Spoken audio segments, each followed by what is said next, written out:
Hey everybody, it's time for Healthy TV once again. It's episode 18, and I'm really excited to get into this one. This is a really hot topic, particularly right now. I think over the last 6 months in the media, and that is all about cholesterol and what you really need to know, and perhaps what you have yet to be informed about when it comes to cholesterol. Because there's been a lot that's happened over the last 10 or 15 years. So this whole show today is going to be about really a summary. I'm going to just touch base on a couple of key things. I'm going to go through five major effects of cholesterol on your body.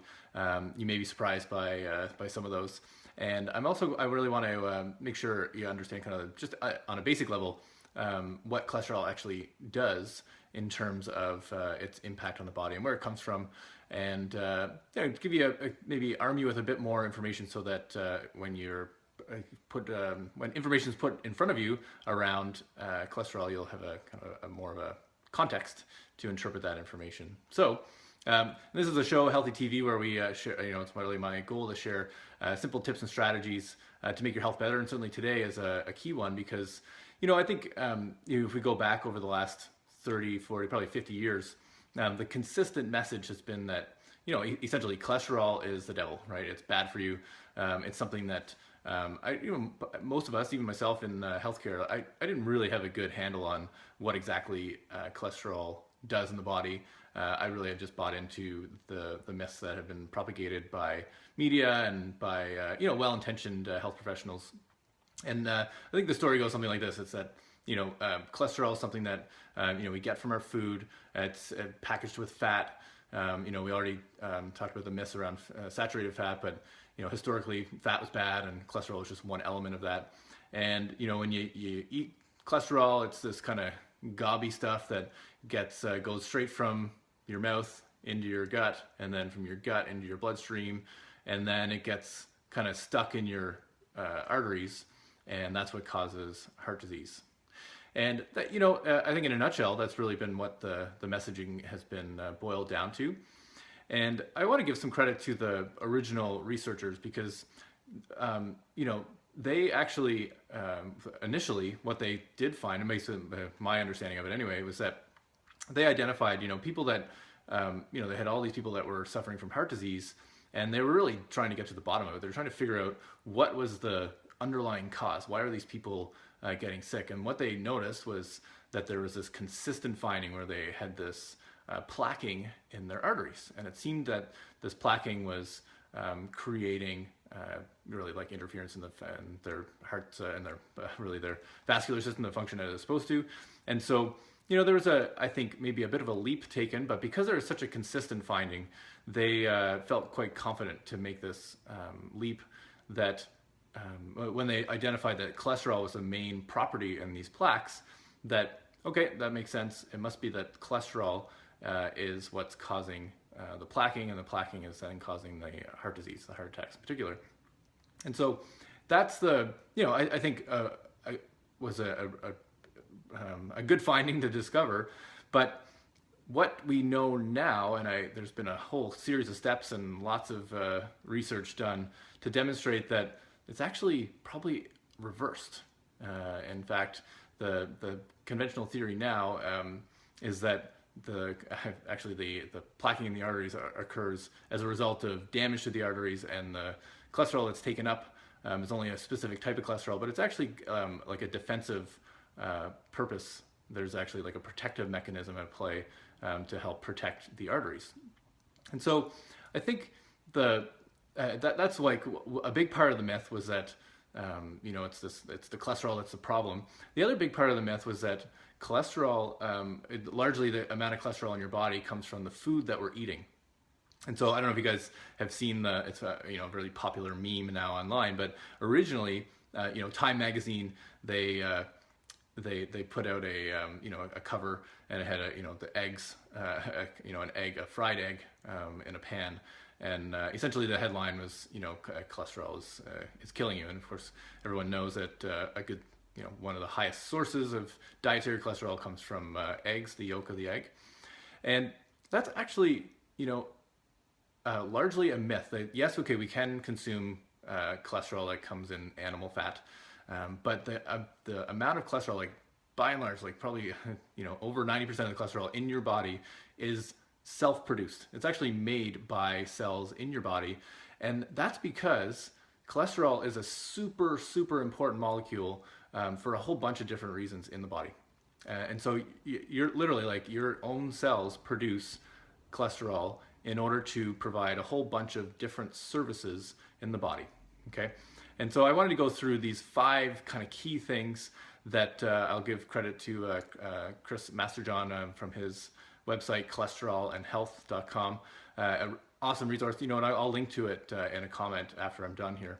And he actually goes through these 5, and I think they're really succinct. But the cholesterol, if you think of your cells, your body's made up of literally trillions of cells, and they all have a wall. So there's a wall that contains the cell and all the internal cellular organs. And in every wall, so every cell in your body, so trillions of cells, in the wall is contained cholesterol. So every cell contains cholesterol.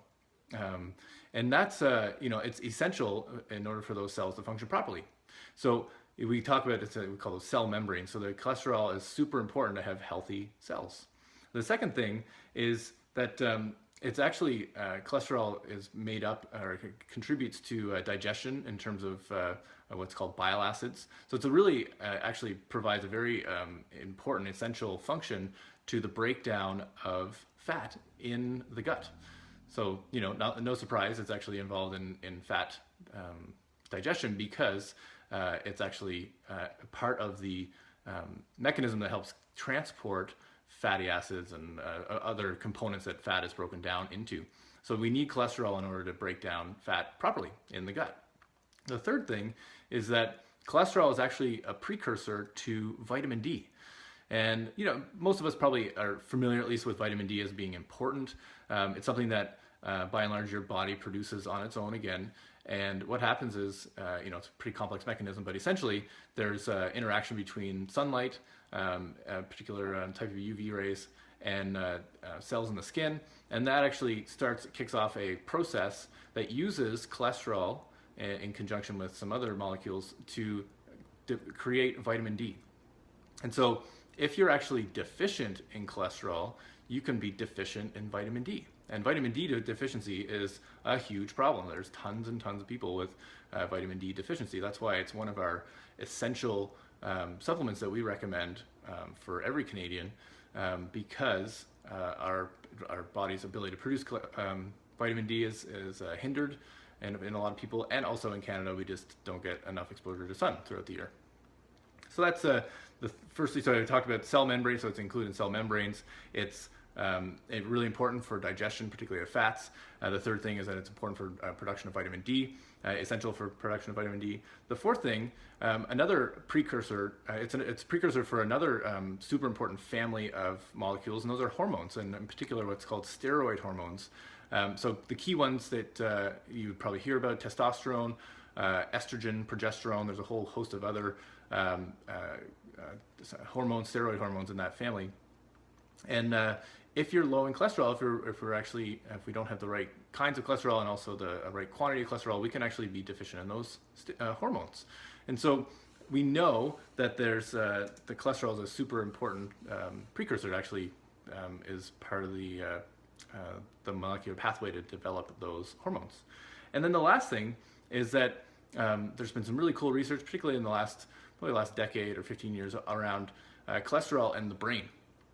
And this is actually one of the, I think, most important public service announcements of this whole this particular episode, and that's that cholesterol makes up by volume, a huge amount of your brain, and it is in particular really important for the interconnectivity of your brain. So you can think about it; it kind of facilitates the neurons, the nerve cells in your brain, to be able to communicate back and forth.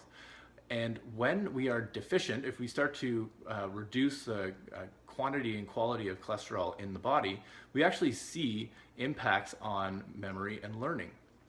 Now, there's a really interesting series of studies that are kind of I find quite scary. But we know that there's a pretty strong correlation between individuals who have been on statin drugs. So those are the drugs that reduce cholesterol in the body.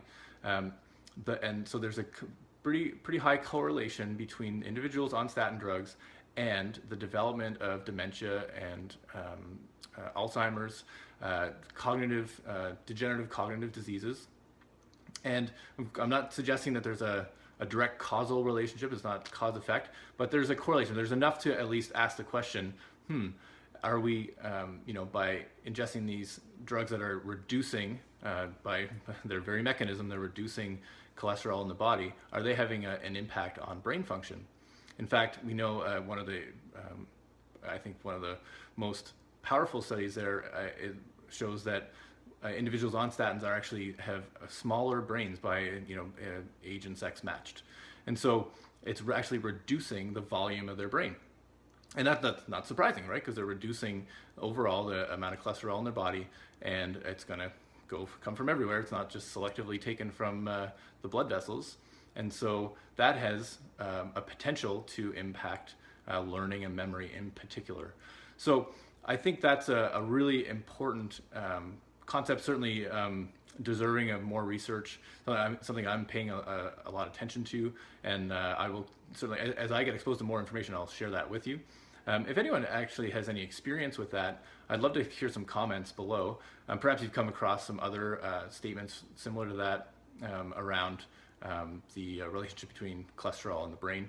Love to get a discussion going because I know this can be quite startling the first time you hear it. Every time I share it with people, they're kind of blown away. So that's the 5 key things that how cholesterol impacts your health. And I think that really, to summarize there, the link between cholesterol and the brain is we just can't make a big enough deal about that. Now, I mentioned before that the cholesterol that's in your body is largely self-produced. So the concept of like dietary cholesterol, first of all, it being bad, I think been disproven. That we know that cholesterol is super important for the body, and so consuming foods with cholesterol in it is a non-issue in my opinion. And so I would not be concerned about eating eggs. In fact, I would consider eggs one of the healthiest foods, assuming that it's coming from a healthy animal. Then I consider eggs, particularly the yolk, as super healthy. In fact, studies have been done on the yolk of the eggs, and it's actually the closest food source that matches breast milk. So by nutrient density, it's super good for you. So definitely recommend that you eat lots and lots of eggs. And so I think to summarize, I would not be concerned about dietary cholesterol. I think it's something that you can really relatively eat with abandon. As we talked about last week around saturated fats, as long as it's coming from a healthy animal, that's something that you can consume without concern. Okay. I think as it comes to, I'm certainly no expert on having your cholesterol levels checked. And I think I'm a huge believer and certainly support getting data about how your body's functioning. And so having your cholesterol measured, I think is a good idea. I would just be wary of making any rash decisions on treatment or therapy based on those numbers. One of the key things that I keep coming across online and put out by prominent both medical doctors and researchers is that any given test result is really only so valuable. It comes down to identifying a trend. So make sure if there is concern that you're just getting regularly tested, and then just speak to your doctor about the particular types of cholesterol that you want to be concerned about, because largely the idea of just total cholesterol being high no longer is considered to be of danger in and of itself. And so I'll leave that topic because that's not my expertise, but certainly something that I don't think you need to be as concerned about it, and something that at the very least you want to be getting serial testing done so that you're getting accurate data over time. Because measuring cholesterol is no different than measuring your heart rate. It's just another physiologic marker, and it can vary dramatically over the course of your day or the week.